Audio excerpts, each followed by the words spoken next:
Welcome to Narrative Strokes. The fingers tapping this are not mine.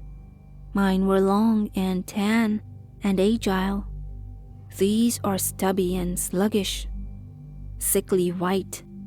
I know where the letters on the keyboard are, but the fingers are slow to find them, and sometimes miss. They keep wanting to dig into the anus that is also not mine, and is stricken with some horrific malady. I have to concentrate to keep them on task.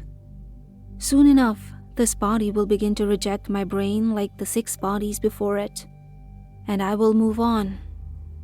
If I'd had more time, say another year, I believe that I could have perfected the procedure before undergoing it myself, but I didn't have more time. The cancer was eating away at my body, killing it from the inside. My best guess was that I had 2 months at most. Even those 2 months might have been enough to work out some of the problems that I now face. But when Jasper Gaffney fell into a hopeless coma following a car accident, circumstances seemed to dictate immediate action. I apologize. My writing has become disordered. It is due to the extra mental exertion required to keep this oafish body on track. I'm typing this sentence with one hand. I'm afraid that I must go thoroughly wash the other before I can continue.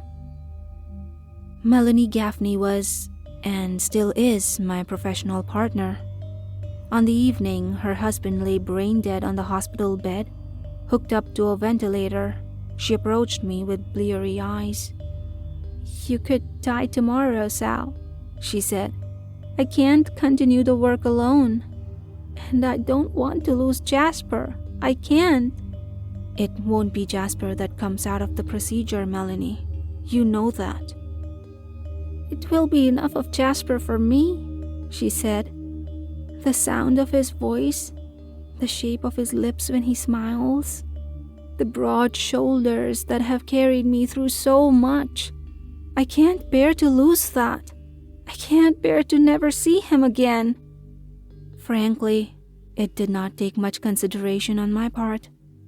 We had been struggling to find an ethical way to perform the procedure ever since I was diagnosed with cancer.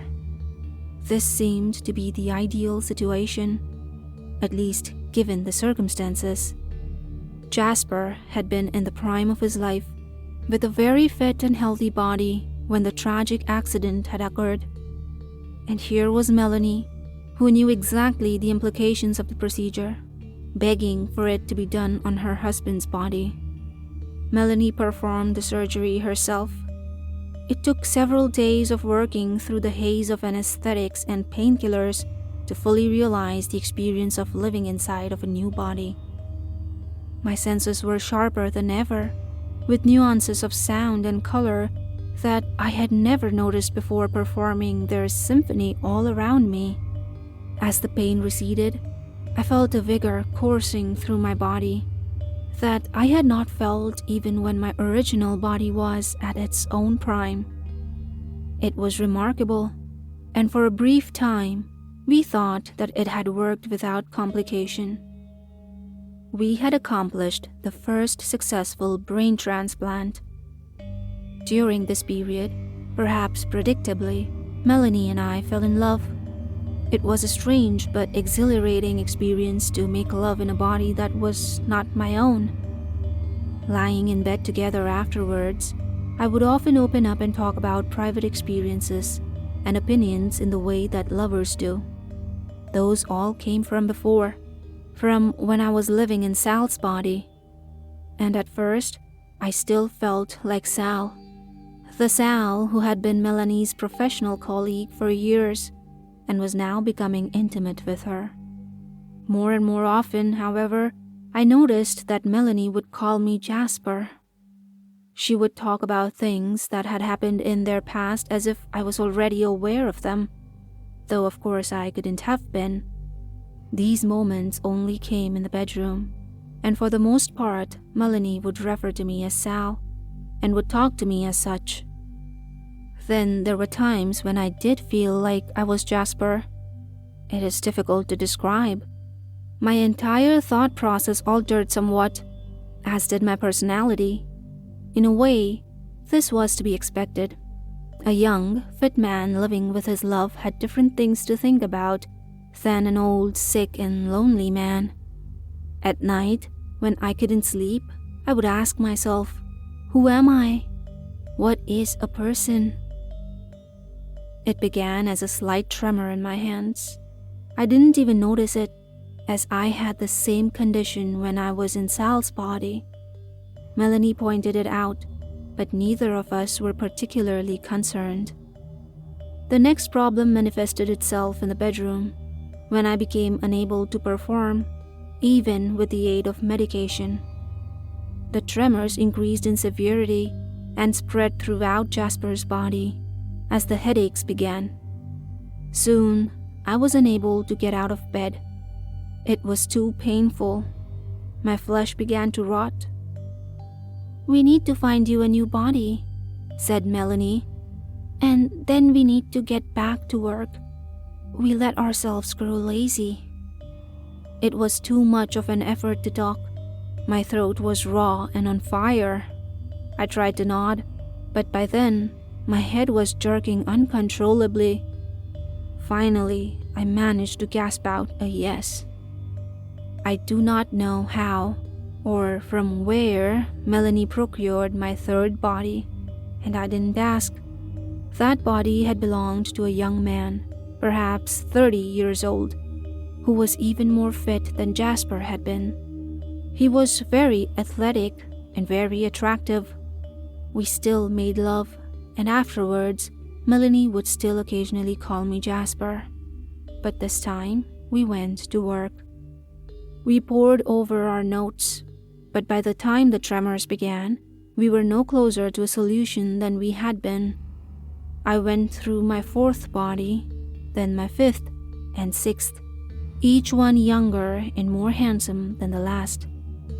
Each time, the body decayed a little faster, and we made no real progress in determining where the fundamental problem lay.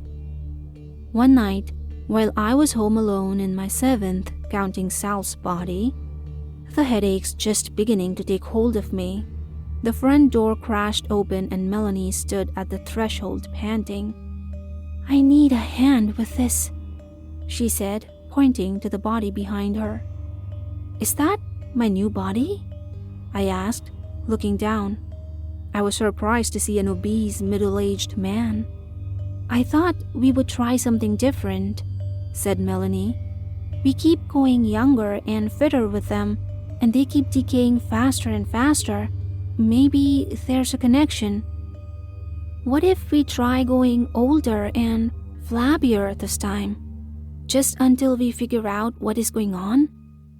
And here I sit, in my eighth body, trying to fight the urge to dig into my anus.